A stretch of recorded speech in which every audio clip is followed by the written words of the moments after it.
Rahayu. Rahayu Sagung Dumadi. Para pemirsa yang terhormat, kita berjumpa kembali dalam kegiatan Yayasan Raket Prasojo, sebuah lembaga pengkajian, pelestarian dan pengembangan budaya Nusantara. Saat ini kita masih dalam satu rangkaian, kita anjang sana atas inisiatif dan undangan Yang Mulia Bante Dhammasubbu Mahathera di Wisma Theravada Indonesia. Nah, para pemirsa yang saya hormati, dalam video sebelumnya sudah kita bahas bagaimana kerja kerasnya umat Buddha dan cendekiawan Buddha maksud saya, untuk memperjuangkan agama Buddha bisa diakui oleh pemerintah yang awalnya terancam mau dibubarkan.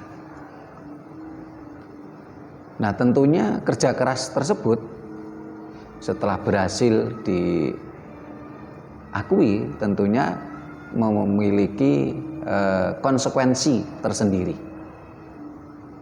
Nah, sehingga saat ini akan kita bahas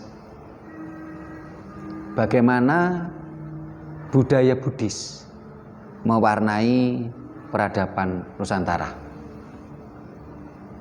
Kita masih bersama Yang Mulia Bante Dhammasubbu Mahathera dan didampingi oleh Yang Mulia Bante Sri Ratano Mahathera. Rahayu Bante. Rahayu Sagung Dumadi.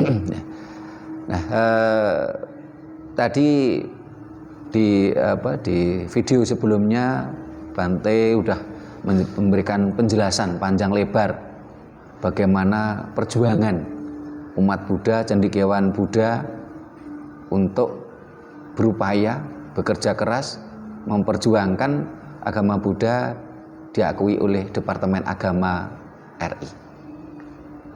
Nah, setelah diakui tentunya memiliki konsekuensi, Bante, bagaimana budaya Buddhis tadi berupaya mewarnai peradaban Indonesia dan peradaban Nusantara secara umum dari dahulu sampai juga ke masa akan datang. Kami mohon Bante untuk memberikan, kalau cerita masa lalu kan merupakan fakta sejarah, Bante ini. Nah, tetapi kita juga menginginkan pandangan ke depan Bante bagaimana nantinya budaya Buddhis mampu mewarnai peradaban Nusantara. Kami persilakan Bante. Saya itulah Bante Siri. Bante Siri diam-diam juga enggak ngomong loh. Diam-diam enggak ngomong, iya, diam. Artinya Bante Siri juga punya gembolan banyak. Nah, cuma gembolan itu enggak dikeluarkan. Kalau dikeluarkan namanya bukan gembolan, Bante. Itu jadi apa? Udah kelihatan enggak perlu digembol gitu loh. Ya. Wah. Pak Trimo ini ada-ada saja. Begini Pak, jadi kalau berbicara pengaruh atau bagaimana budaya Buddhis mewarnai peradaban Nusantara. Saya sebagai biku pengikut Sang Buddha yang saat ini saya lahir di bumi Nusantara. Kalau berbicara tentang Nusantara atau budaya Nusantara, saya memandangnya ya dari perspektif itu apa toh bahasa Angelmen. Jadi dari kacamata Buddhis saya. Nah, gitu. Meskipun dari sisi lain para ilmuwan, para sejarawan, para peneliti, para pengamat, para komentator juga sudah menyatakan bahwa Nusantara itu sudah berperadaban, sudah dihuni oleh bermanusia sejak sangat lama. Bahkan ada yang ratusan atau ribuan tahun sebelum Masehi. Tapi karena ini konteksnya dengan Buddhis, nah saya membacanya juga dari starting Buddhis. Yang mungkin pada kesempatan lalu atau yang lain, bahkan saya pernah menulis Pak, yang namanya menapak jejak peradaban Nusantara, Sabdo Palon Noyo Genggong Nagih Janji. Itu nggak tahu tahun berapa, nggak tahu bukunya masih ada atau enggak. Saya mulainya ya dari kedatangannya orang-orang suku Sakya yang mendarat di bumi ini. Yang ditemukan pertama ya Jawa, kemudian nyari pulau lain. Karena itu bergelombang, jadi berkeloyar-keloyar gitu. Nanti keloyar itu artinya kelompok berlayar. Yang pernah saya katakan bahwa pola pendaratan mereka itu melalui pantai yang landai atau mulut sungai yang lebar. Sedang kedatangan suku Sakya dan suku Drawida, suku Anesah, itu orang-orang suku Sakya ini yang sudah mengenal seni, sastra, budaya, birokrasi, moralitas, dan spiritualitas. Karena itulah di tempat barunya mereka ini ketika mengawali aktivitas baru, membentuk komunitas, umumnya oleh orang-orang suku Sakya. Itu sebabnya kerajaan-kerajaan tua di Jawa pada umumnya, juga di Nusantara pada umumnya itu adalah dibangun oleh orang-orang suku Sakya. Jadi kerajaan yang bernuansa Buddhis, oleh karena suku Sakya itu satu suku dengan Sakyamuni atau Buddha atau Sang Buddha Gotama. Nah, itu mewarnai dari kerajaan ke kerajaan. Dan hebatnya pada zaman itu, kalaupun ekspansi, tetapi tidak dengan cara infansi. Ini perlu dicatat. Ekspansi yang tidak perlu dengan infansi. Ekspansi tetapi tanpa infansi. Jadi pemekaran wilayah, tapi tidak ada penjajahan, tidak ada perebutan, tidak ada penjarahan, tidak ada perusahaan, apalagi dengan pembunuhan massal. Itu tidak tercatat atau tidak menjadi budaya Buddhis. Oleh karena orang-orang suku Sakya ini sudah mencapai tingkat peradaban yang cukup mapan, maka ciri-ciri orang yang pintar terpelajar, bisa membaca menulis lancar, itu dalam bargaining posisi atau positioning, Pak, bukan dengan cara fighting, tapi dengan cara debating. Debating itu adu argumentasi. Sedangkan fighting itu perang atau adu otot dengan perang. Kalau debating adu otak, kalau fighting adu otot. Nah, sedangkan kalau orang kerja dengan otot, begitu kerja keras, tapi penghasilannya kecil, kulit panggul di pasar, sampai berkeringat-keringat, bayarannya 5.000. Tapi kalau ahli-ahli pemikir dengan pucuk pulpen irik-irik 5 miliar, gitu kan? Nah, itulah yang membuat suku Sakya dan bangsa Arya ini menjadi lebih dulu mewarnai bentukan-bentukan peradaban baru di mana mereka bertempat tinggal. Jadi itulah yang dimaksudkan dengan budaya Buddhis. Nah, budaya itu adalah kebiasaan berperilaku. Sedangkan perilaku itu biasanya diawali dari inisiasi batiniah. Maka namanya seni. Lah seni itu akronim dari sentuhan nurani. Nah, makanya seni menjadi ukuran martabat suatu bangsa, manusia, juga agama-agama. Artinya seseorang semakin halus nuraninya, akan semakin indah karya-karyanya. Kalau manusia itu tidak halus nuraninya, jangan mimpi. Mimpi saja jangan bisa berkarya yang indah-indah.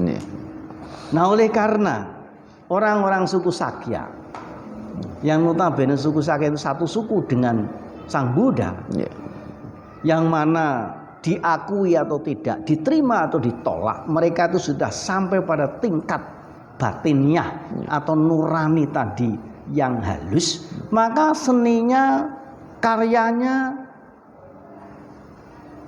menjadi indah. Ciri-ciri seni Buddhis, karya Buddhis itu adalah bentuk relung. Tidak ada seni sudut, lancip, yang menusuk, yang tajam, yang membahayakan. Sekecil apapun relung, apalagi besar. Nah, kemudian karya seninya itu ada seni sastra dalam bentuk tulis menulis. Lalu seni suara namanya tembang. Nah, tembang itu suara yang diindahkan, kalau dalam bahasa ini namanya gata. Maka di dalam ini para biku umat Buddha mempunyai namanya gata, saca kirya gata. Kemudian apa? Arya dana gata. Jadi gata dalam bahasa Pali, gatra dalam bahasa Sanskerta, gotro dalam bahasa Jawa, guitar dalam bahasa musik barat, Gregorian dalam bahasa Latin. Artinya apa? Itu suara indah. Lah bedanya tembang dengan tembung itu apa? Kalau tembung itu kata-kata, tembang itu adalah kata-kata yang dinadakan, yang disuarakan, yang dilakukan. Itu bagian dari seni suara. Selain seni suara apa? Seni tari. Tari yang indah itu tarinya mulia, Pak. Tidak mengangkat tangan lebih tinggi dari bahu. Jadi nggak akan digono begini, Pak. Ya kalau ngangkat, nah begitu. Kalau ngangkat kaki, nah begitu. Jadi selalu menunduk ke bawah, bukan mendongak ke atas. Itu seni tari. Kemudian seni ukir. Nah, itu sudah terbukti di mana tempat itu ditemukan karya seni ukir, artinya pada zaman lama di tempat itu ada komunitas masyarakat Buddhis. Diterima atau ditolak, diakui atau tidak, seni ukir adalah karya seni masyarakat Buddhis. Itu seni ukir. Nah, sekarang kalau bagaimana mewarnai Nusantara, saya akan mengawali dari kedatangan suku Sakya yang 200 tahun sebelum Masehi itu, Pak. Mereka itu kan melihatnya dari laut bebas. Kemudian dari kejauhan itu melihat pulau-pulau. Dan pulau inilah dalam bahasa lama dikatakan Nusa. Kemudian penghuninya manusia. Maka ada Nusa Kambangan misalnya itu kan. Lalu Nusa Bangsa. Nah, karena ternyata Nusa ini banyak, pulau itu banyak, tidak hanya satu, itulah yang mungkin kemudian dinamakan Nusantara. Artinya di antara nusa-nusa. Nah, itu namanya Nusantara. Maka di sana ada istilah pra-Nusantara. Kemudian Nusantara.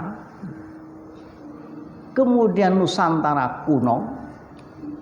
Kemudian Nusantara baru, kemudian ada lagi Nusantara modern. Sehingga kalau kita itu mau berbicara Nusantara dari sudut pandang seni dan budaya, itu harus dirunut juga, Pak, fase-fasenya. Ini Nusantara kapan? Pra-Nusantara, berarti belum ada Nusantara. Lalu Nusantara setelah terbentuk dan menemukan. Kemudian Nusantara kuno, ini artinya sudah bentuk tapi sudah zaman lama. Kuno artinya aku urongono, jadi lama sekali gitu kan. Kemudian Nusantara baru, lalu Nusantara modern. Nah, Kemudian selain seni sastra, seni suara, seni tari, seni ukir, seni apa lagi? Seni bergaul. Bergaul ada seni apa? Nggih. Nah, seni bergaul pada zaman lama yang dibawa, yang ditawarkan, yang diajarkan dan dianjurkan oleh Buddhistis. Dalam bergaul itu yang pertama adalah menempatkan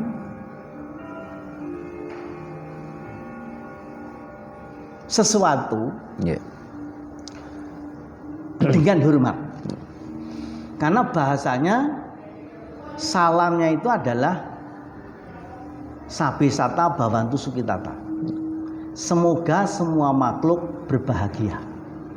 Nah, dalam bahasa Nusantara baru kita kenal mungkin namanya Memayu Hayuning Bawono. Artinya apa? Mempercantik cantiknya dunia.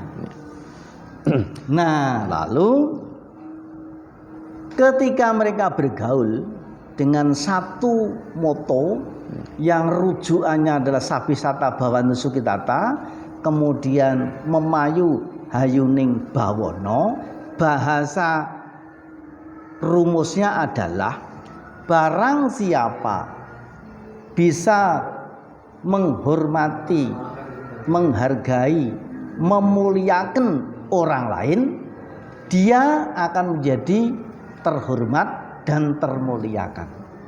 Sebaliknya, barang siapa menghina, merendah, mencela orang lain, ia akan menjadi terhina dan tercela.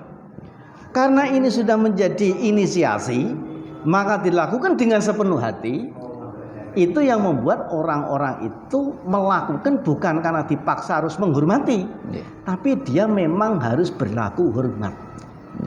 Yang menjadi harapan dan menarik adalah barang siapa memberi mendapat lebih banyak, meliputi pemberian baik atau buruk sama hukumnya. Jadi kalau memberikan penghormatan kepada orang lain, dia akan memetik buah kehormatannya dari orang lain. Begitu menghina mencela orang lain, gak lama dia dicela juga dihina oleh orang lain. Dan inilah bentuk seni bergaul para orang tua-tua, para tetua dan mertua zaman lama. Itu peninggalan seni budaya Buddhis. Terima kasih Bante atas pencerahannya. Tadi sempat Bante mengatakan bahwasanya kedatangan suku Sakya ke Nusantara waktu itu karena suku Sakya ini di India waktu itu kan mengalami kalah perang. Ya, kalah perang. Yang ingin saya tanyakan pada Bante, pada waktu itu di India ini dalam satu sisi orang-orang yang misalnya sudah meyakini ajaran Buddhis tentunya kan memiliki tingkat peradaban, tingkat spiritual tinggi. Tapi kenapa masih ada perang di sana? Sehingga akhirnya mereka mencari selamat, mencari makan. Karena memang secara teori alam tentunya di mana ada gula pasti ada semut. Ketika mereka terancam di tanah asalnya, mereka terancam karena perang tadi. Ini penyebabnya apa nih Bante? Kenapa kok dengan ajaran Buddha yang begitu luar biasa kok di sana masih ada perang nih Bante? Ini menarik Pak, dan itu pasti menjadi pertanyaan. Katanya Buddha tidak ada perang, kok ini ada sejarah perang? Nah, yang mesti dipahami Pak, bahwa perang ini bukan perang Buddhis. Yang perang bukan masyarakat Buddhis. Yang perang bukan raja Buddhis. Perang kerajaan Kalingga dengan Ayodhya ini adalah perangnya Raja Asoka. Jadi Raja Asoka itu hidup 300 tahun sesudah Sang Buddha. Dan dia latar belakangnya bukan Buddhis. Raja Asoka ini awalnya adalah seorang pangeran yang berontak pada kakaknya yang dilantik menjadi raja.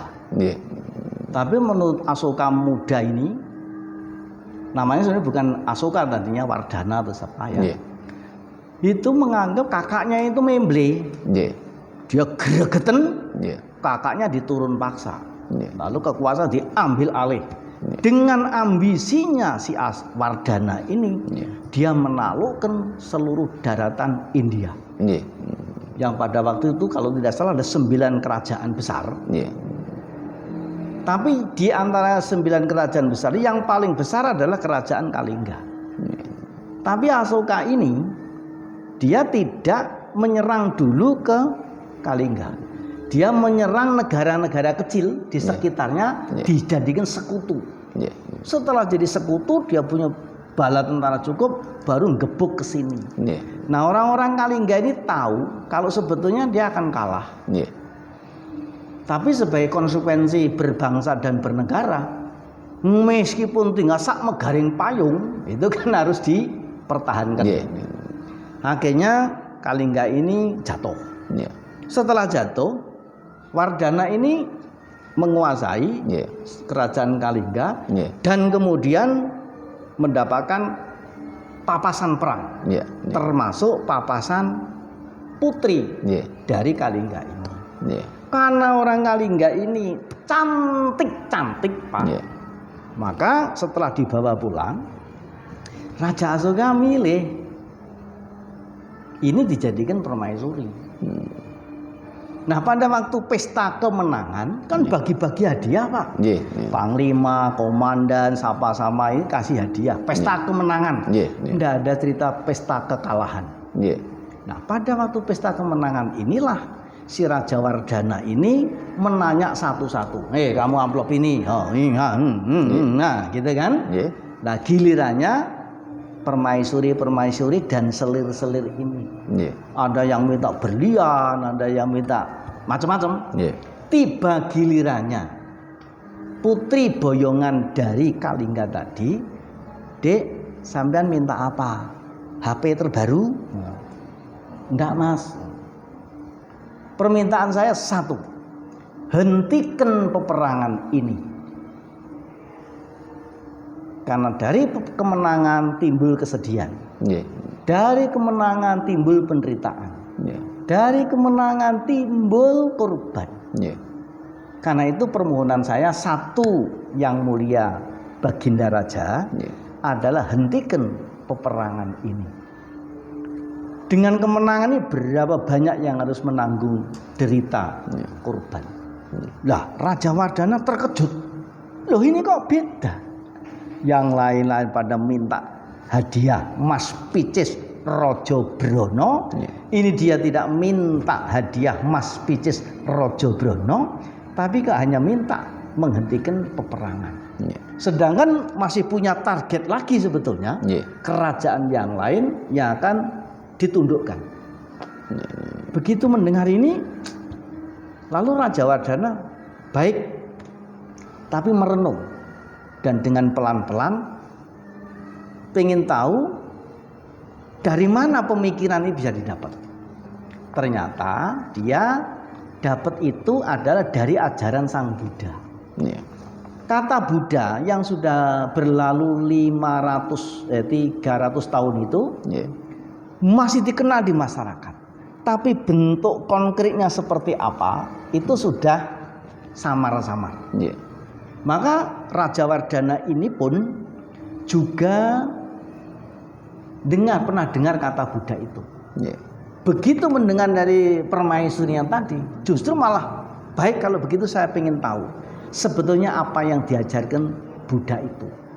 Dari sanalah Raja Wardana ini belajar, dan akhirnya semakin belajar, semakin tahu, semakin merasakan, akhirnya dia memutuskan baik kalau begitu saya akan menjadi pengikut Sang Buddha. Nah, sejak itulah Raja Wardana ini menjadi pengikut Sang Buddha. Jadi ketika perang tadi, Pak, dia belum sebagai pengikut Sang Buddha.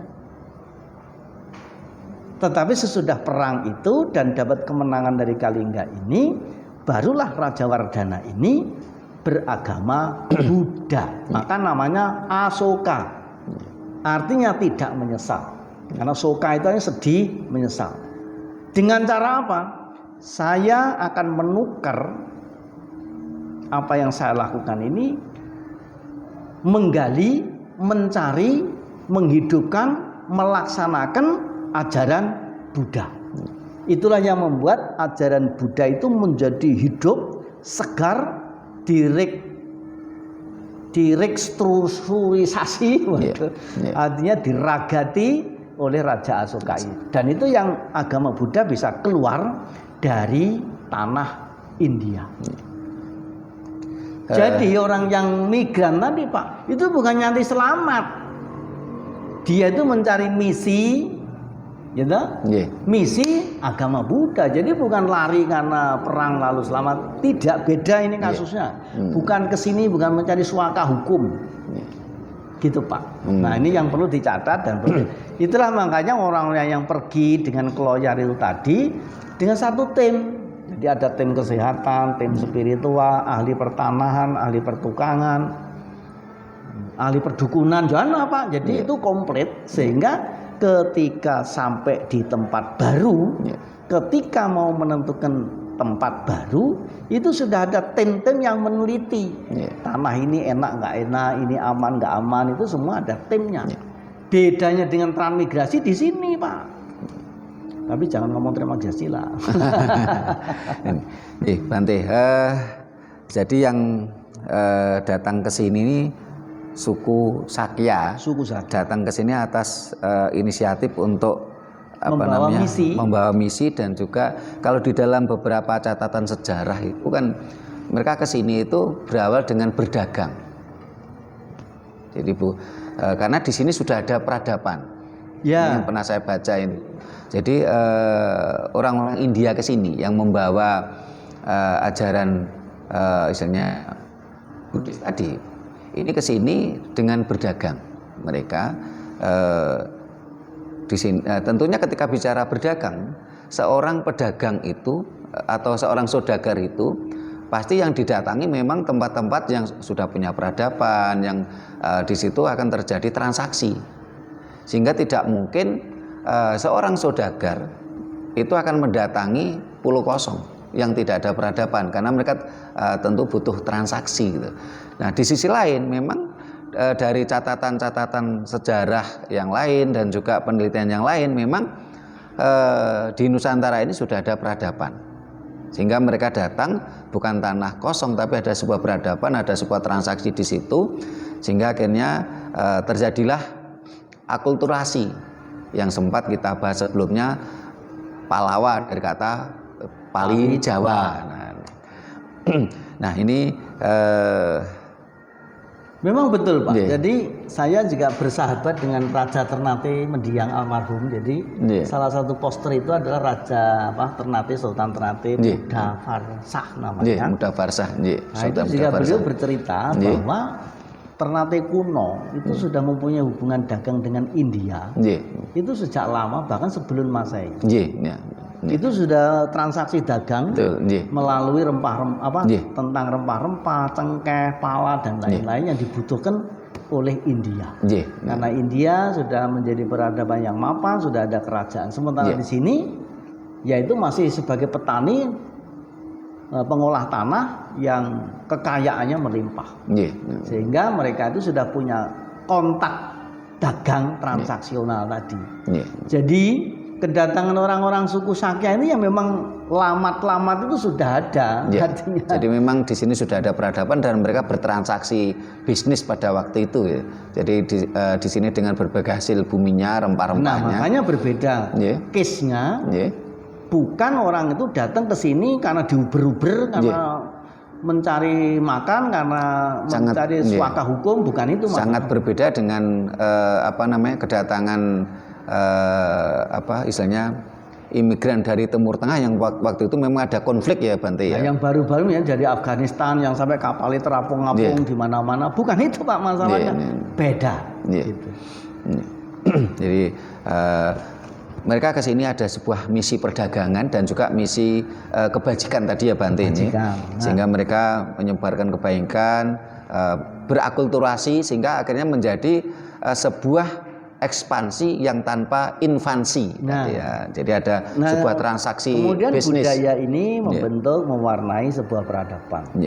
Itulah makanya kerajaan-kerajaan kuno umumnya berbasis Buddhis. Karena didirikan oleh orang-orang suku Sakya. Yang suku Sakya ini satu suku dengan Sang Buddha. Terutama di Jawa Tengah. Itu kan kerajaan-kerajaan yang tua, yang abad kedua, itu namanya kan Kalingga. Itu sebetulnya untuk mengenang, untuk mengabadikan nama kerajaan leluhurnya di tanah India. Kemudian mengalami ganti generasi, mereka masuk dari pantai utara, kemudian menengah-menengah sampai menemukan tanah yang subur, yaitu yang kawasan Lembah Dieng dan seterusnya sekarang ini. Kemudian menjadi kerajaan yang namanya Wangsa Sailendra itu, dan karya seninya adalah Borobudur. Orang-orang ini sudah punya pengalaman membuat yang namanya Ajanta Cave, Ellora Cave yang ada di India. Nah, jadi itulah seni ukir, kemudian itulah seni suara, itulah seni tari, itulah seni lukis, itulah seni karena di India kan sudah sampai pada peradaban yang cukup mapan. Nah, itu yang membuat sampai sekarang ini di antara India, Cina, Jawa, Nusantara pada umumnya itu mempunyai nafas seni budaya yang sama. Saya perhatikan apa yang ada di sana juga di sini. Nah, mengapa? Ternyata ketiga-tiganya ini pernah menjadi pengikut Sang Buddha pada zaman lama.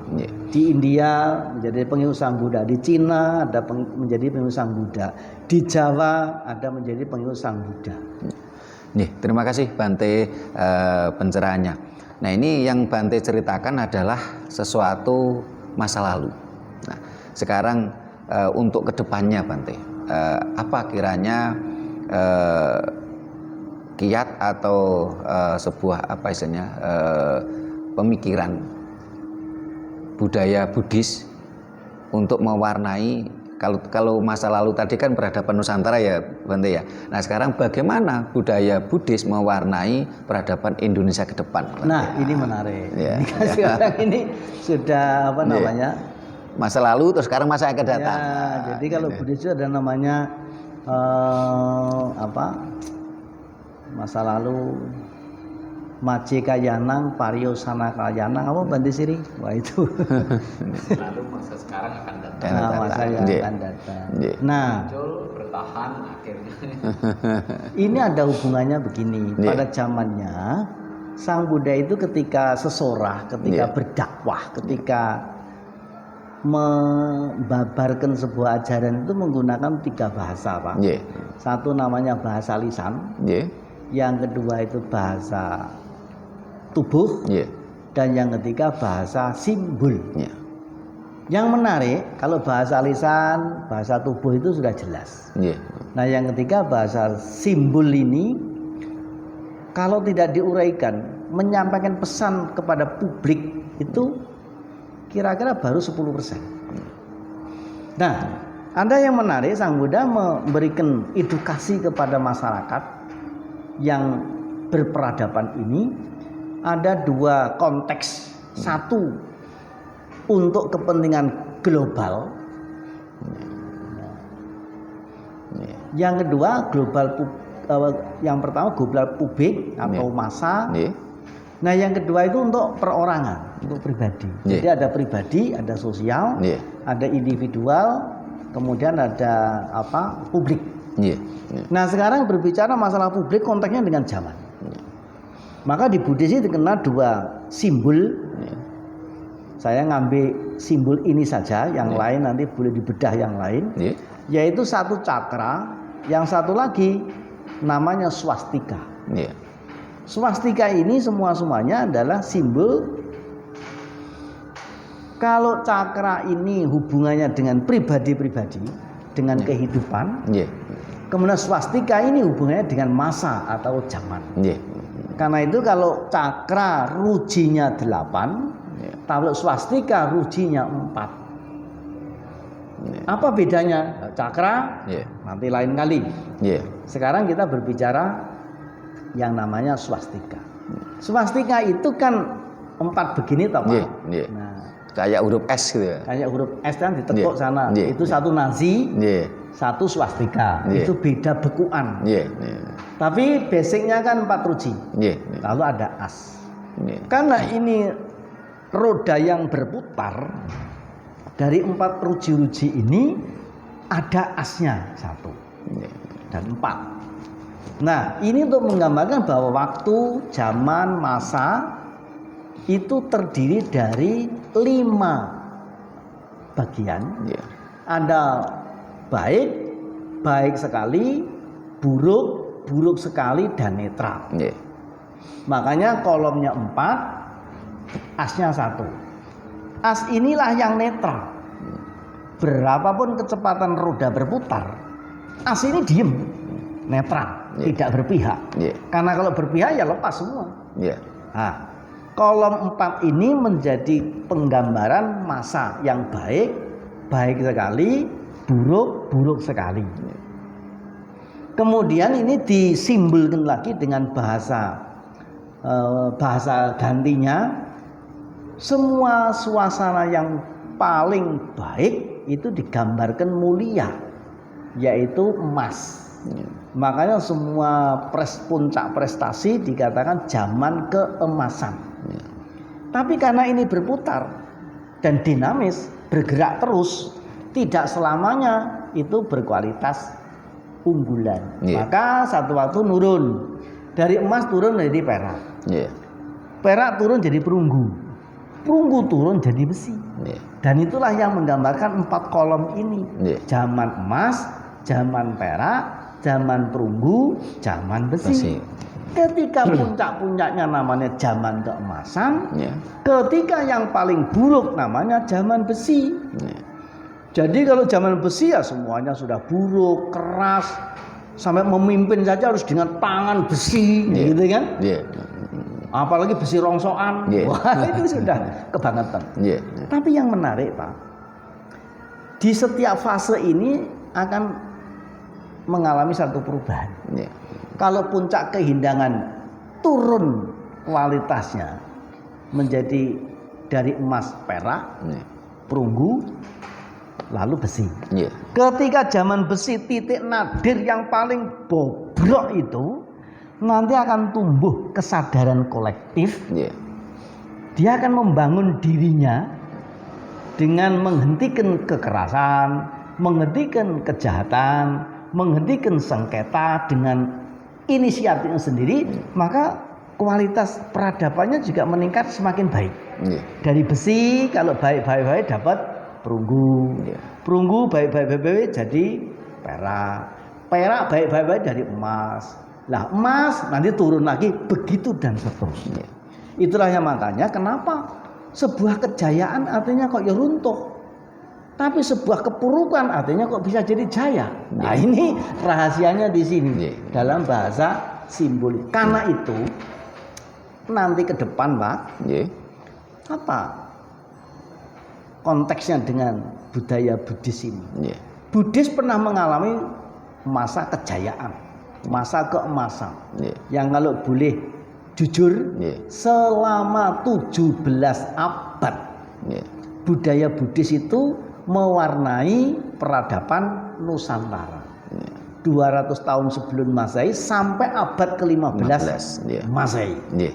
Dan ini mungkin dari puncak-puncak tadi terus ya berputar kayak roda swastika tadi, dan puncaknya ambruk. Ambruk. Mudah-mudahan cepat bangkit lagi Bante ya. Makanya nanti kalau sudah menjadi kesadaran kolektif, Pak, itu akan ada kemauan untuk membangun dirinya yang dari besi rongsokan tadi mudah-mudahan menjadi yang namanya perunggu, yang namanya perak, yang namanya emas lagi, untuk menjadi sebuah kebangkitan. Nah, Apa yang mewarnai atau menjadi kode-kodenya Ya. kalau peradaban Buddhis itu akan berbicara, Ya. ciri-cirinya? Ya. Sejak awal Sang Buddha menyatakan ahimsa, namanya anti kekerasan. Ya. Jadi siapapun orangnya, kalau dia sudah berbicara anti kekerasan, itu setuju dengan Ya. cara berpikir Sang Buddha. Ya. Ini bukan umat Buddha, bukan beragama Buddha. Ya. Kaya penjenengan kan juga tidak terdaftar sebagai umat Buddha Ya. atau beragama Buddha, Ya. tetapi kan setuju dengan yang namanya anti kekerasan. Ya. Artinya setuju dengan cara Sang Buddha. Ya. Kalau tidak setuju dengan anti kekerasan, itu nanti tidak sejalan dengan cara berpikirnya Sang Buddha. Jadi ke depan nanti Ya. budaya Buddhis akan kembali mewarnai sebuah peradaban kalau peradaban itu sudah berproses berjalan menuju keutuhan yang namanya anti kekerasan. Jadi kan sudah anti kekerasan, sudah cinta kasih, sudah welas asih, itu pasti sejalan dengan cara berpikir Sang Buddha. Jadi apa yang disampaikan Bante ini kan memang sebuah proses alam ya Bante ya. Kalau beberapa waktu yang lalu ada muncul sebuah ajaran boleh melakukan kekerasan yang didasari adalah sebuah ajaran, sebuah keyakinan. Nah saat ini terus berproses, saat ini apapun keyakinannya, ini lintas keyakinan, lintas kepercayaan, lintas iman, semuanya sepakat untuk tidak melakukan kekerasan. Nah ini jadi sebuah proses alami ke sana ya Bante ini. Ya itu kan namanya kesadaran kolektif. Ya. Nah dalam masa ini Pak, Ya. kalau dulu kita sering bergaul mendiang Gus Dur, ketemu dengan para sesepuh, Ya. banyak yang tahu kok yang namanya kontrak spiritual itu umurnya 500 tahun. Ya. Kalau kontrak politik itu kan 5 tahunan. Ya. Tadi kan 4 toh Pak? Ya. Ya toh? Ya. Baik sekali, buruk sekali, dan netral. Ya. Dan itu artinya kan 5. 5. Ya. Jadi keliputan 5 itulah menjadi transaksi Kontrak spiritual tadi ya. kontrak spiritual juga kontrak politik. Ya. Nah, nampaknya satu kolomnya itu umurnya ya kira-kira 500 tahun ya kurang lebih wong ini barang besar kan, global tidak limited. Yeah. 1 + 1 2 begitu. Yeah. Jadi kalau orang-orang itu juga tahu bahwa ini adalah masa menuju ke garis finish atau finally jatuh temponya kontrak itu. Yeah. Nah, dua-duanya kalau ini taruhlah pinjam meminjam, Yeah. kalau sudah mendekati masa jatuh tempo, itu dua-dua sama deg-degannya. Yeah. Ya toh. Yeah. Sing ngutangi yo deg-degan, wah piye to rasane ngono dibalekke. Yeah. Lah yang ngutang juga lebih garang, Pak. Kalau bisa dipuso, apa? Puso. Diputihkan, tidak bayar kan gitu kira-kira. Ngerti nggak? Nah itulah makanya kadang-kadang piutang lebih garang dari yang mengutang. Piye? Bahasanya apa? Ini bang ekonomi coba. Sing ngutang, sing ngutangi punya utang lebih garang daripada yang piutangnya. Sing ngutang luwih garang saka sing ngutangi. Sing ngutangi. Nah, itu kan biasanya begitu. Iya. Itu tanda-tandanya orang yang was-was karena sudah mendekati jatuh tempo untuk mengembalikan pinjaman tadi. Kalau bisa kan, umpamanya saya utang. Kalau perlu nggak perlu mengembalikan. Nah, perlu diperwoso, dipukuli apa ngono, ben bonyok kabeh nek ora sida nagih. Terima kasih Bante. Jadi sebuah proses alam yang menuju saat ini berarti kan sedang zaman besi ya Bante ya. Dari emas, perak, perunggu, besi saat ini. Mudah-mudahan muncul kesadaran kolektif untuk kembali ke perunggu lagi, perak dan emas. Ini yang kita harapkan ini nanti adanya kontrak politik itu kembali lagi. Ini Bante Siri sejak tadi diam aja ini. Saya perhatikan juga begitu. Ini ada yang ditambahkan lagi Pak Bante Siri, silakan. Ya, Jadi berkaitan dengan peradaban tentu Yeah. kita semua adalah ingin sudah pasti Yeah. akan mendukung sebuah keadaan yang mana keadaan itu yang menjadi dasar-dasar ketentraman, Yeah. menjadi dasar-dasar kedamaian, menjadi dasar-dasar kemuliaan. Yeah. Nah, dasar-dasar ini memang tidak serta-merta tumbuh begitu. Yeah. Karena dasar ini pun tumbuh biasanya ada yang mendasari, Yeah. gitu. Dan begitulah proses itu. Yeah. Jadi lapisan demi lapisan dari proses-proses yang ada. Yeah. Nah, proses-proses yang ada ini tentu harus dikelola sedemikian rupa. Yeah. Inilah kemampuan manusia. Yeah. Manusia yang akhirnya memiliki sebuah peradaban itu sendiri. Yeah. Yeah. Manusia yang memiliki peradaban adalah manusia yang mampu menganalisa, mampu menjadikan bahwa sebuah imajinasi pikirannya untuk mewujudkan sesuatu yang meningkat ini. Yeah. Yeah. Begitu kira-kira. Yeah. Dari sanalah akan terbangun sebuah keadaan yang semakin membaik ketika dasarnya adalah rasional, dasarnya adalah nalar. Lah nalar ini didasari apa? Tentu harus ada. Yeah. Kalau nalar didasari kesenangan, menimbulkan kekacauan. Yeah. Karena yang akan dikejar adalah kesenangan. Kesenangan itu tidak ada habisnya. Tetapi kalau rasional, nalar, kemudian didasari dengan sadar Yeah. bahwa setiap kehidupan ini ada sebuah prosesnya, yaitu tidak lain seperti ada masa juga, semuanya ini berputar pada Yeah. dasarnya. Yeah. 4 hal yang sudah dijelaskan tadi, Yeah. tidak lain adalah di mana ada lahir, Yeah. ada usia tua, ada sakit, ada kematian, ada perpisahan dengan yang dicinta, ada pertemuan dengan yang dibenci. Menyadari itu semua sebagai dasar warna hidup, maka orang berpikir apa yang terbaik untuk hidupnya. Yeah. Yeah. Sadar dengan landasan berpikir rasional berdasarkan ini, tumbuhlah sebuah peradaban yang membaikkan, yang menenteramkan, yang mengokohkan, yang menyatukan. Maka dengan nalar yang demikian, inilah sebuah harapan yang kita cita-citakan bersama. Maka dari itu, dengan berpikir segala sesuatu berkaitan dengan perputaran, tidak kemudian harus selalu berpikir ke masa lalu, menyesali, mengeluh, menyalahkan. Tetapi apa saat ini yang bisa saya lakukan? Yeah. Begitu. Yeah. Saat ini apa? Apa yang bisa saya perbuat? Yeah. Itulah pemikiran-pemikiran, nilai-nilai. Kalau dikatakan budaya Buddhis yang bisa memberikan pengaruh ke hal-hal yang akan mendatang. Yeah. Jadi apa sekarang yang bisa kita lakukan untuk kebaikan, untuk manfaat, untuk kokohnya sebuah kebersamaan, untuk kokohnya suatu bangsa. Jadi inilah saya kira sebuah tambahan mungkin yang bisa berguna kiranya untuk kebersamaan dan untuk kebangsaan kita. Terima kasih Bante. Kita mencoba ada pemikiran-pemikiran lain yang harus kita sinergikan dari fakta sejarah yang ada.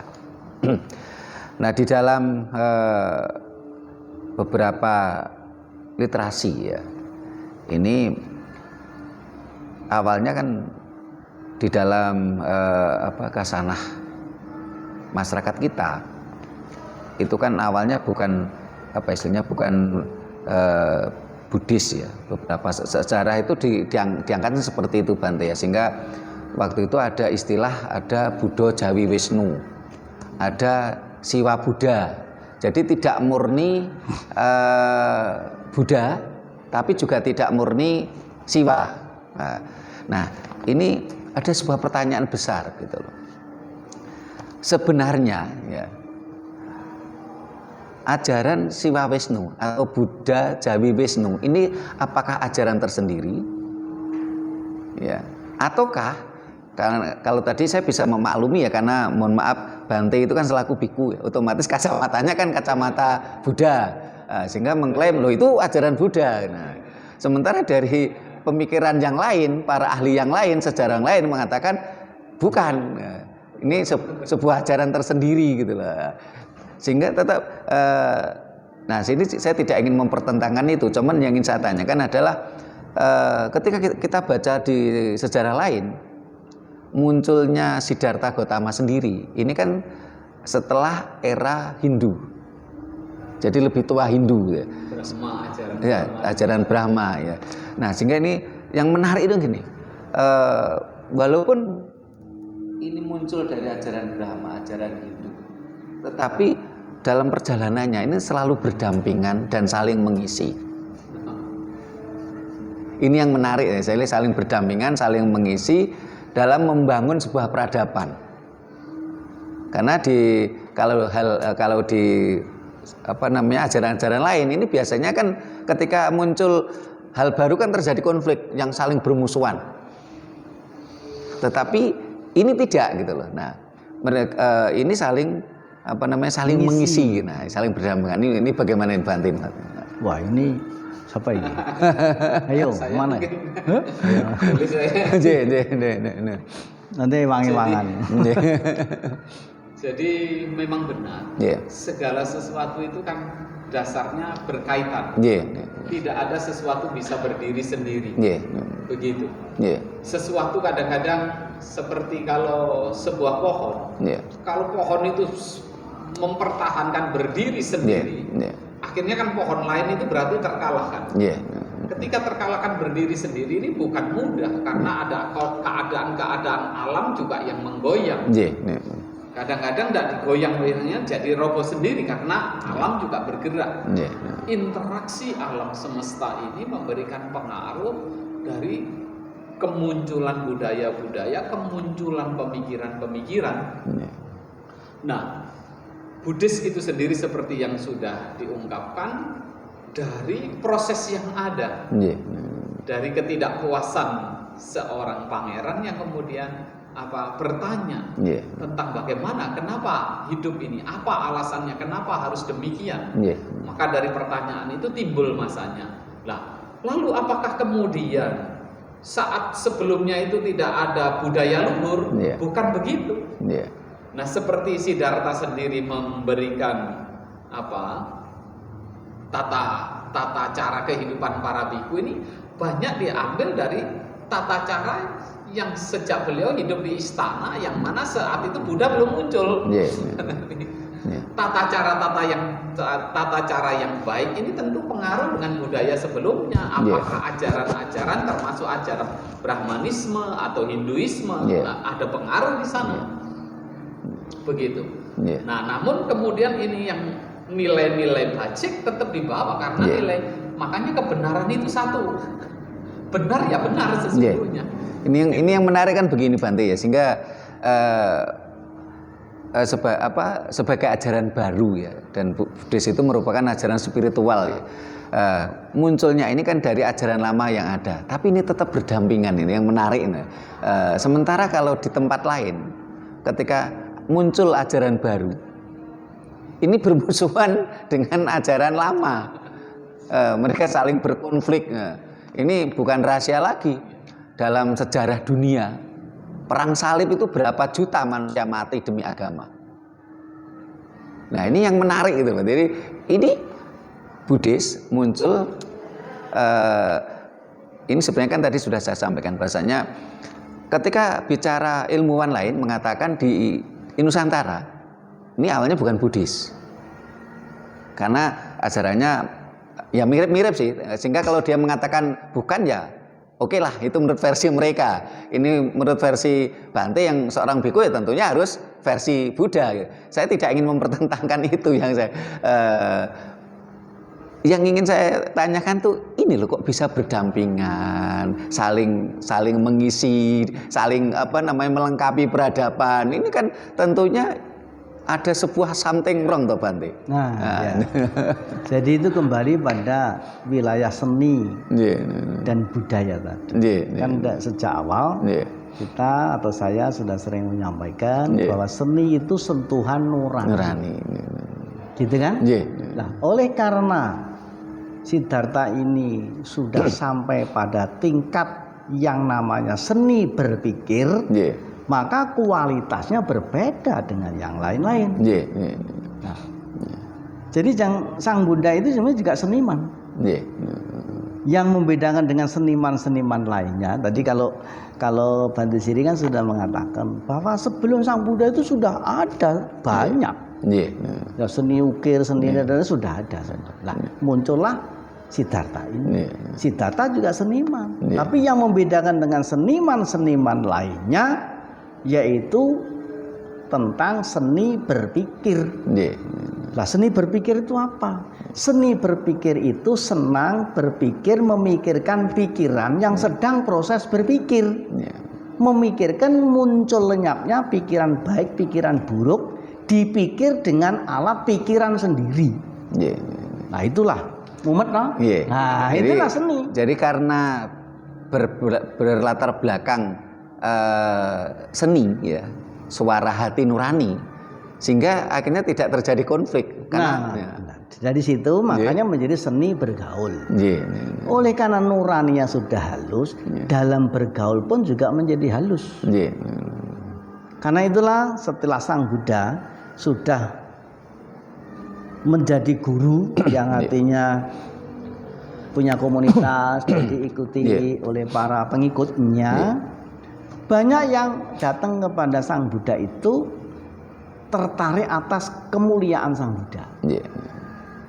Lalu Sang Buddha pernyataannya, boleh Anda datang kepada saya dengan catatan, 1, saya harus menguji sampai 3 kali dengan pertanyaan yang sama. Kenapa Anda datang ke sini? Karena apa? Karena apa? Karena apa? Misalnya karena tertarik, karena dipaksa, karena iming-iming, atau karena omong-omong. Karena kalau iming-iming itu kecil, kalau omong-omong itu gede. Amplopnya Pak sing gede. Jadi kadang-kadang orang pindah agama karena amplop. Ada itu, gitu kan? Nah, kalau sudah semua, coba kamu pikirkan sekali 2 kali. Kamu itu kan orang besar, orang berpengaruh. Nanti kalau tiba-tiba pindah, bagaimana pengaruh Anda di sana? Jadi kalau semua sudah dilampaui dengan yakin, Sang Buddha masih mempunyai 1 tawaran lagi. Boleh Anda bergabung di kelompok saya, tapi dengan anjuran saya, pesan saya, suruhan saya, Anda harus tetap menghormati, tetap menghargai, tetap menempatkan sebagai guru yang lama itu guru yang tua. Jadi kalau misalnya ini misalnya, ya toh? Saya terima Pak Trimo misalnya, ini misal, ini bukan tenanan loh ya, ini misalnya ujug-ujug Pak Trimo, Bante, kula pengen jadi muridnya Bante Dhammasubhu, misalnya ini. Bante Dhammasubhu sebagai Sang Buddha tadi akan memberikan jawaban, boleh Pak Trimo. Tetapi Pak Trimo tidak serta-merta meninggalkan guru yang lama. Dan tetap harus bakti, harus menghormati, harus menyokong guru yang lama itu. Inilah seni bergaul yang dibangun oleh Sang Buddha. Ini yang menyebabkan tidak ada konflik di antara perjalanan beriringan bersamaan dengan kanan kirinya, dengan satu dengan yang lain. Sementara begitu pindah, apa yang terjadi? Mesti ngelak-ngelak yang lama. Gitu kan? Karena pada umumnya orang ingin menjadi dirinya terbaik dengan cara mengatakan yang lain jelek. Tapi Sang Buddha enggak. Kalau pengen menunjukkan yang baik, bangun kebaikan itu. Makanya ada 1 teori Pak, seperti teorinya itu teori saya. Jadi mengikut jalan Sang Buddha itu tujuan utamanya apa? Meningkatkan kualitas hidup, meningkatkan gitu. Nah, sedangkan peradaban itu bentuknya seperti segitiga sama sisi atau piramid. Kalau ini diiris-iris menjadi 5 lapis, Setiap lapisnya itu kan menggambarkan kualitas peradaban dalam kehidupan. Yeah. Sebagai guru, saya mempunyai cipok. Cipok itu kunci pokok, Pak, jangan ngeras gitu. Supaya menjadi puitis, enak didengar, mudah diucapkan, dan tidak mudah hilang dalam ingatan. Istilah saya, setiap lapis saya berikan titel yang paling bawah itu namanya seksual. Yang kedua intelektual. Yang ketiga material. Garis miring individual. Yang keempat sosial. Yang kelima spiritual. Inilah cara Sang Buddha mengukur peningkatan kualitas hidup. Karena pada dasarnya hidup itu yang pertama hanya hidup, artinya bergerak, makan, minum, tidur, berkembang biak. Itulah hidup. Kalau dia pengen meningkat kualitas hidupnya, perlu intelektual, perlu pendidikan. Sehingga yang membedakan orang satu dengan orang lain itu tingkat pendidikannya ini. Biasanya melalui pintu pendidikan akan menjadi pintu penghasilan. Semakin tinggi pendidikannya, kalau dapat kedudukan itu membedakan golongannya, akan berbeda gajiannya. Hanya biasanya kalau sudah dapat uang, itu akan mengubah kepribadian. Maka ada material, kemudian individual. Dia menjadi terpelajar atau menjadi kurang ajar, menjadi sombong, songong. Itu diukur dari interaksinya namanya sosial. Maka saya mengatakan seseorang semakin besar kerelaannya akan semakin tinggi harga dirinya. Dari pintu sosial ini lebih memudahkan untuk masuk ke pintu spiritual. Oleh karena ini bentuknya kerucut, maka paling bawah paling besar. Makin kecil, makin kecil. Paling atas tinggal kecil dan bahkan satu titik. Inilah cita-cita spiritual itu yang paling atas. Kayak teori Abraham Maslow yang 5 lapis itu. Tapi teori saya ini adalah seksual, intelektual, material, sosial, lalu spiritual.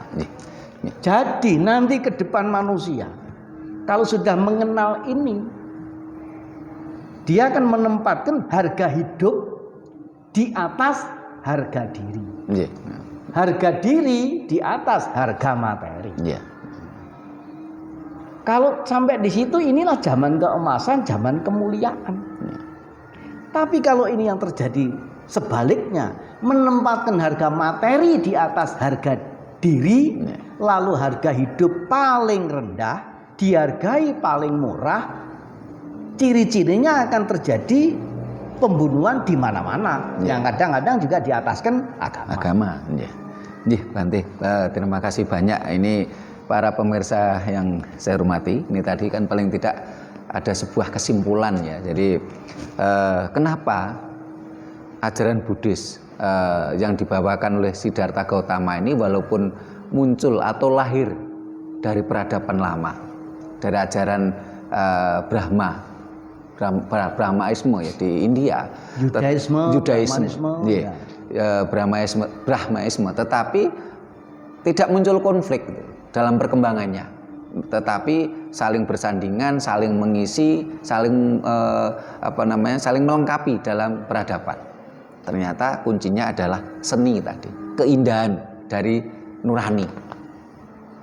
Walaupun ada di belahan bumi lain, ketika muncul ajaran baru, ini berkonflik dengan ajaran lama. Walaupun ajaran baru tadi sebenarnya lahir dari ajaran lama tadi, tapi mereka berkonflik, bahkan saling bunuh-membunuh atas nama Tuhan, atas nama agama.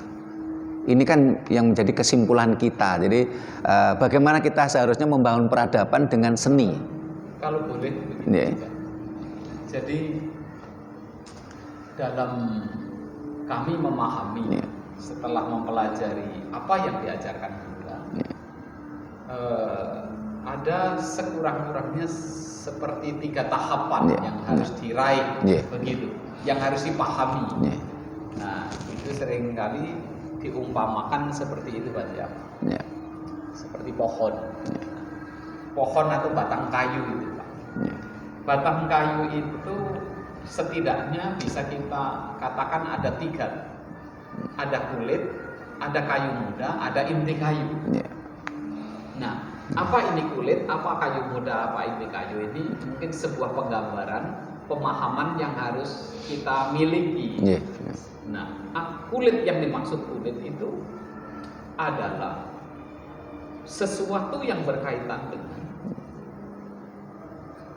tata cara, perilaku, ritual, atau aturan-aturan lain, organisasi, kelembagaan. Ini semua saya kelompokkan sebagai kulit. Kulit ini punya fungsi sebagai kulit, yang mana di dalam kulit itu bisa menghantarkan sebuah untuk membesarkan kayu kan, berfungsi sebagai kulit, tapi memang punya bahaya sebagai kulit. Nah, maka kalau kita berpikir kulit, ya kita disitulah. Nah, bahaya kulit. Nah, apa yang kayu mudanya? Kayu mudanya itu ketika berkaitan, bahwa segala sesuatu itu berkaitan dengan diri sendiri.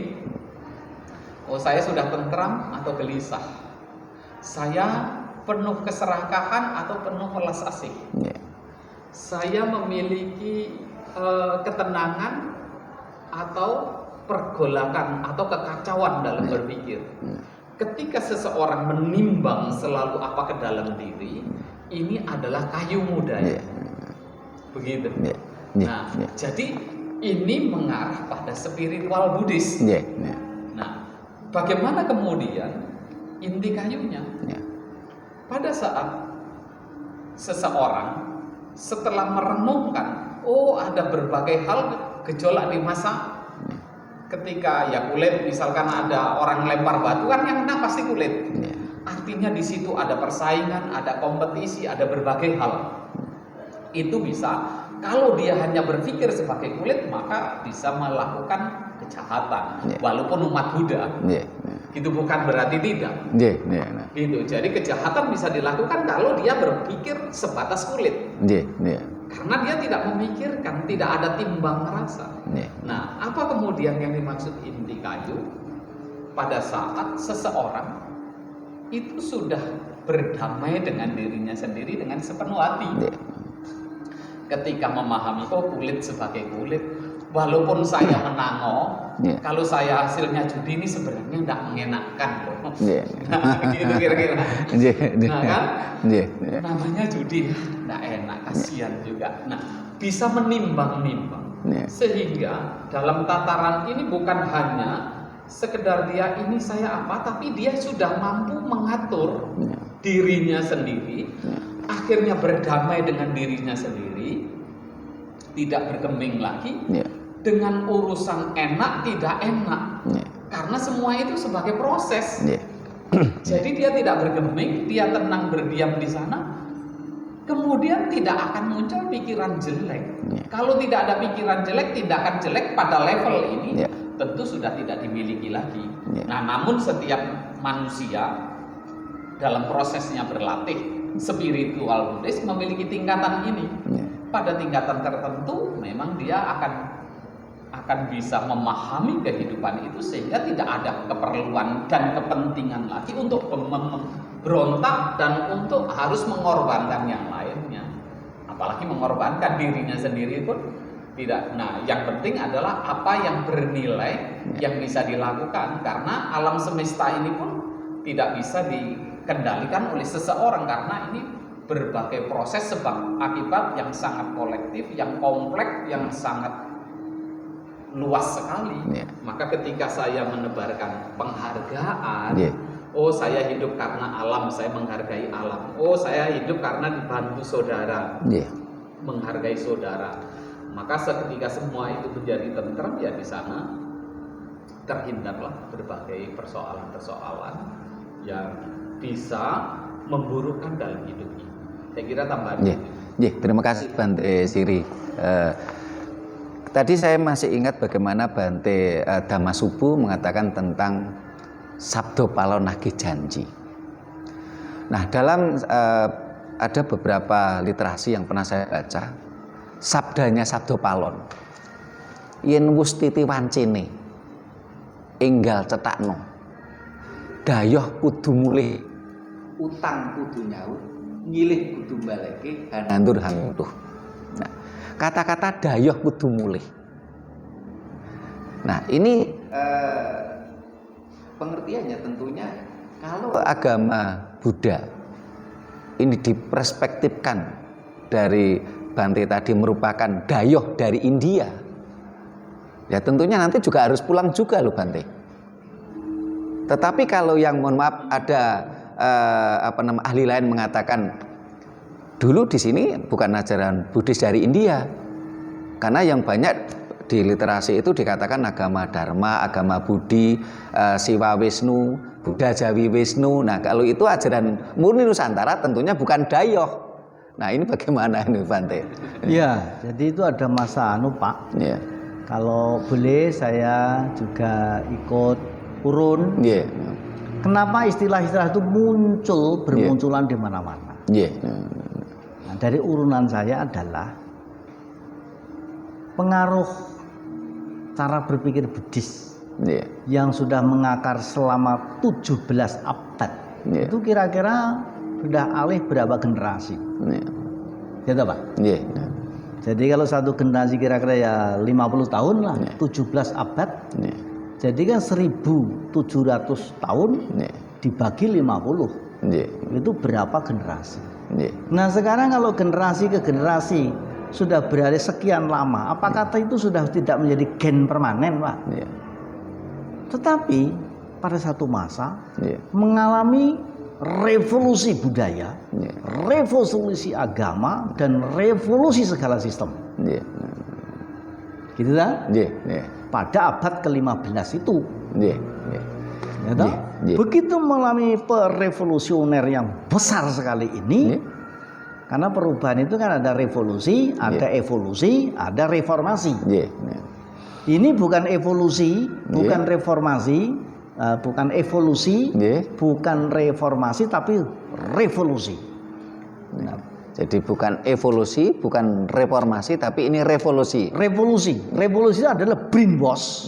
Apa yang ada dibabat habis, dibersihkan, diganti yang baru. Ini kejadian abad 15 tadi, Bante. Abad ke-15. Nah, kalau sebelumnya itu kan evolusi. Dari zaman ke zaman. Perubahan pelan-pelan. Tapi abad 15 itu terjadi revolusi. Revolusioner, Pak.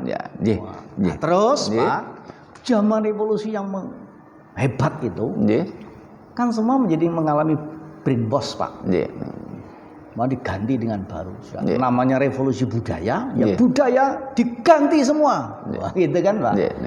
Revolusi agama ganti semua. Revolusi ekonomi misalnya. Ya, ekonomi yang ada diganti semua.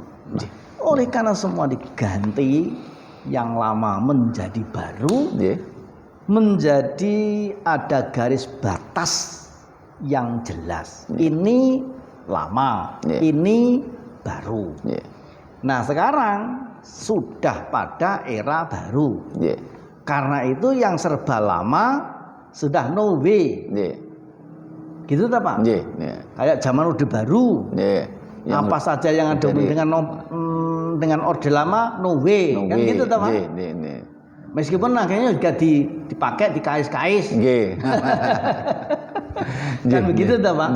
Nah, yang menjadi masalah, Pak, masa transisi, masa peralihan atau perpindahan ini, nampaknya secara peradaban itu terjadi gelombang yang berlapis, Pak. Yang pertama, dia pindah dengan formasi yang baru ini karena memang dia sudah belajar, sudah mengenal, lalu dengan inisiatif dia pindah sendiri, ganti sendiri, secara sukarela. Secara sukarela. Yang kedua, pindah itu demi mulut dan demi perut, Pak. Sekarang kalau sebuah pemerintahan, ya Pak, terus ada masa peralihan. Pejabat-pejabat lama ini kan menjadi tanteng Pak oleh pemerintahan yang baru. Kamu pilih mukti apa pilih mati? Ya. Pilih kendil atau pilih apa? Kan begitu tak Pak? Nah, dengan catatan seperti ini dia mau tidak mau pindah demi kendil. Urusan perut ya. Urusan mulut, urusan perut. Nah, ngesare perut, dhuwure lutut, kan gitu kan? Nah, kemudian yang ketiga itu mungkin karena terpaksa. Jadi bargaining power. G2G. Dan itulah yang kadang-kadang terjadi konflik karena ada brainwash tadi Pak, pemaksaan tadi. Nah, kemudian satu golongan tadi lagi Pak, ini dia menghindari konflik. Kemudian dia memilih jalan minggir. Minggir mengalami konflik. Minggir.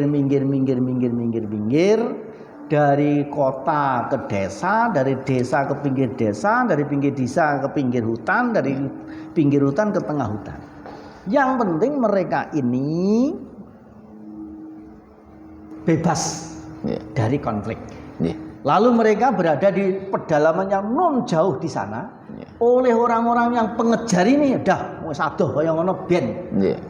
Dan ini akhirnya bertahan di sana Pak dengan caranya sendiri. Karena ini dalam bentuk pengasingan diri, menyingkirkan diri. Kalau secara pressure itu bersembunyi, maka hidupnya itu sangat berhati-hati. Ajaran-ajaran tidak diajarkan secara lisan, tapi diajarnya secara tindakan. Maka tidak ada aturan, tapi ada tindakan.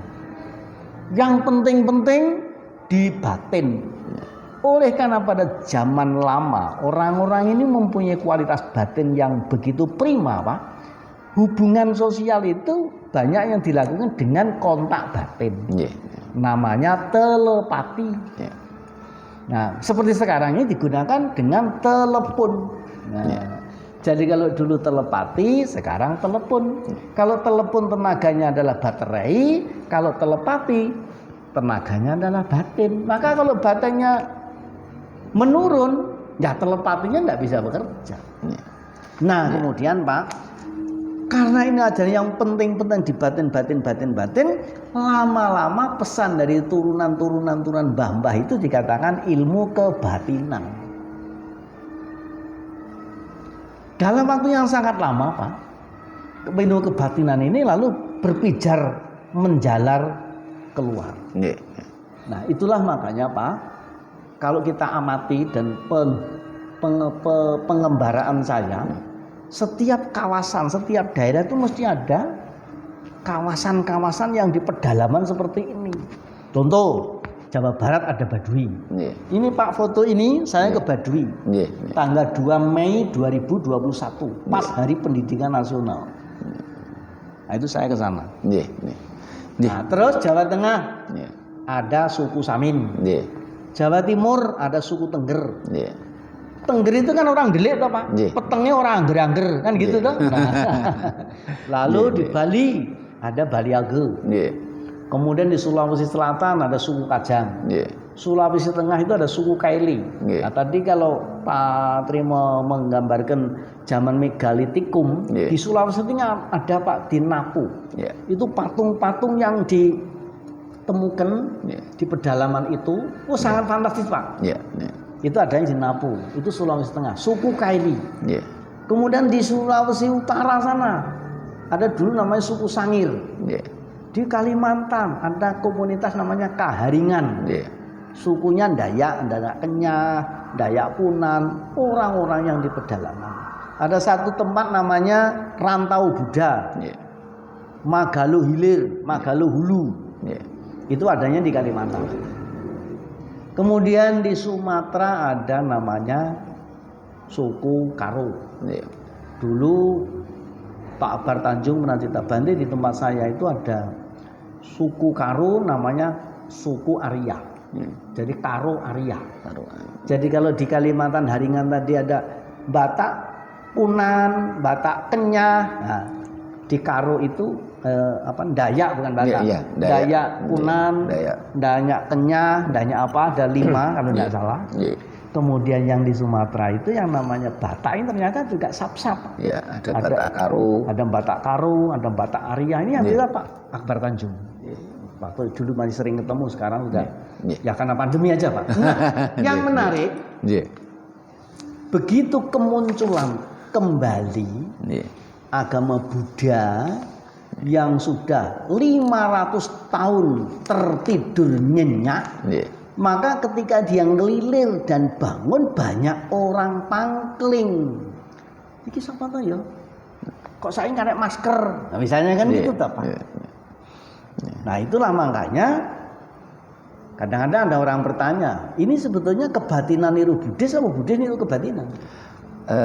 Padahal kalau batin sendiri itu bukan bahasa Jawa loh, Bang. Nah makanya ini batin itu kan, bahasa Arab loh, Bang. Makanya ini bahasa umum Pak. Itu kewajiban kita untuk menelusuri asal-usulnya. Jadi kalau tadi itu yang dinamakan Buddha Jawi Wisnu, terus bapak saya itu dulu dapat warisan ajaran namanya ajaran Dharma Aji, ada lagi Buddha Budi Moto Siji, dan seterusnya. Itu nampaknya ini adalah kemunculan dari ilmu kebatinan yang di dalam-dalam tadi. Maka semua umumnya punya kemiripan-kemiripan dengan Buddhis. Karena pengembaraan saya di Banyuwangi, saya ketemu tetua pada zaman tahun 90-an, kira-kira tahun 95 atau berapa. Itu ketemu orang tua umumnya sudah 90 tahun. Dan itu orang kebatinan. Kalau Jawa Selatan, tempatnya Bante Siri, Ampel, Gading, dan seterusnya Pasiran sampai Banyuwangi, itu namanya dulu Buddha Jawi. Yang penggiatnya Sirsi Gutomo. Kemudian kalau Kediri sana itu Darmo Sato Darmo atau apa. Ada lagi yang Darmo Gandul, ada lagi Gandulin Mbah Darmo. Ada macam-macam. Dan itu variannya sangat banyak. Saya di Wonogiri Selatan ketemu tokoh tua yang namanya Mbah Jipar Miswono, itu juga punya sendiri. Kemudian saya ke Ponorogo ketemu Mbah tua yang sangat tua, juga punya sendiri. Dan itulah bentuk-bentuk penghayatan secara batiniah, secara namanya cita rasa. Karena berbicara rasa, makanya mempunyai kesamaan koneksitasnya. Nah, title yang dimunculkan itu menjadi bervarian. Nah, jadi kalau menurut saya kemunculan pada masa kebangkitan atau pembaharuan era pasca 65, kemudian di mana-mana muncul pergaulan dengan dulu yang kebatinan oleh Pak Harto pernah diberikan ruang tersendiri, bahkan juga punya kursi di parlemen. Itu kan sampai ada kelompok himpunan yang namanya HPK, Himpunan Penghayat Kepercayaan. Tapi itu tahun 78 kalau tidak salah, itu kan didesak Pak Harto sampai akhirnya HPK tidak lagi diberi parlemen, tidak diberi kursi di parlemen, dan orang kebatinan tidak boleh mencantumkan kolom isian di administrasi apapun. Kependudukan. Lalu diganti kata. Itu ada Pak ceritanya. Dan seterusnya. Terima kasih Bante Dhammasubbo Mahathira, ini asik juga ini, tapi lama-lama capek juga loh. Nah, para pendengar, para pemirsa yang saya hormati, demikian tadi kita bincang-bincang bagaimana perjalanan budaya Buddhis mewarnai peradaban Nusantara yang selalu dengan suasana yang kondusif, berdampingan, saling mengisi, melengkapi tanpa konflik. Walaupun direvolusi oleh ajaran lain pun juga tidak mau berkonflik. Nah, luar biasa. Nah, para pemirsa yang saya hormati, kita tunggu nanti komentarnya, pertanyaan ataupun saran, sehingga nantinya bisa menjadi tema bahasan berikutnya. Nah, ini sebelum kita tutup loh Bante, ini barangkali mau ada yang disampaikan dari Bante Siri dulu, mau disampaikan sebelum kita tutup ini Bante Siri. Ya, dalam hidup ini Ya. sesungguhnya apa yang penting bagi pribadi Ya. itu harus kita ketahui, Ya. sehingga jangan sampai kita mengorbankan diri kita sendiri untuk dipenuhi dengan hal-hal Ya. yang akhirnya merugikan untuk diri sendiri. Nah, ketika hanya ada keserakahan, kebencian, dan kegelapan, maka di situ adalah merugikan diri sendiri. Ya. Tetapi ketika kita memiliki nilai-nilai welas asih, nilai kasih sayang untuk mendukung hal-hal yang baik yang lainnya, apapun itu adalah sebuah manfaat dalam hidup ini. Ya. Maka kebersamaan kita haruslah kita dukung guna kesejahteraan kita sebagai bangsa, bagaimana bangsa ini semakin sejahtera, damai, dan membahagiakan bagi masyarakat. Ya, terima kasih Bante Siri. Nah, ini Bante Damasubo, ada yang disampaikan sebelum kita tutup untuk sesi ini Bante. Ya, tadi kan dari awal yang dimaksudkan itu bagaimana budaya Buddhis mewarnai peradaban masa lalu dan nanti masa yang akan datang. Ya, ya. Ya, saya kira siapapun orangnya, kalau asas berpikirnya itu adalah kemuliaan, nanti pasti akan menjadi mulia. Ya, ya. Gitu. Nah, kemudian ya dulu dengan mendiang dengan itu Swargi Gus Dur. Ya. Ya, para sesepuh juga tahu kalau nanti jatuh tempo yang namanya kontrak spiritual itu. Ya. Ya, deg-degannya sama. Ya. Nah, yang menjadi masalah nanti bagaimana ya? Ya, ya, ya. Nah, lalu ditanyakan bagaimana kira-kira Bante ke depan ini? Ya, ya. Ya, kalau menurut saya, bahkan ada yang bertanya begini, menurut penerawangan biku nanti siapa presidennya yang baru? Wah, gitu kan? Ya, ya. Jawaban saya begini, menurut penerawangan saya, siapapun presidennya saya tetap jadi biku. Wah, jawaban saya begitu. Tapi ini tambahan ini. Ya, ya, ya, ya. Yang menjadi menarik, kalaupun nanti benar-benar ada satu pengembalian pinjaman atau pengembalian peradaban, atau kalau saja agama Buddha itu akan kembali ke Nusantara, saya kira tidak serta-merta ke orang itu rame-rame pindah KTP atau ganti agama. Bukan itu, tapi mindsetnya. Atau yang sempat kita bicarakan di session sebelumnya ya Bante ya. Jadi istilahnya kembali ke Pancasila asli, sehingga kolom agama itu dihapus dari data kependudukan. Nah, itu teknis Pak. Itu teknisnya seperti itu.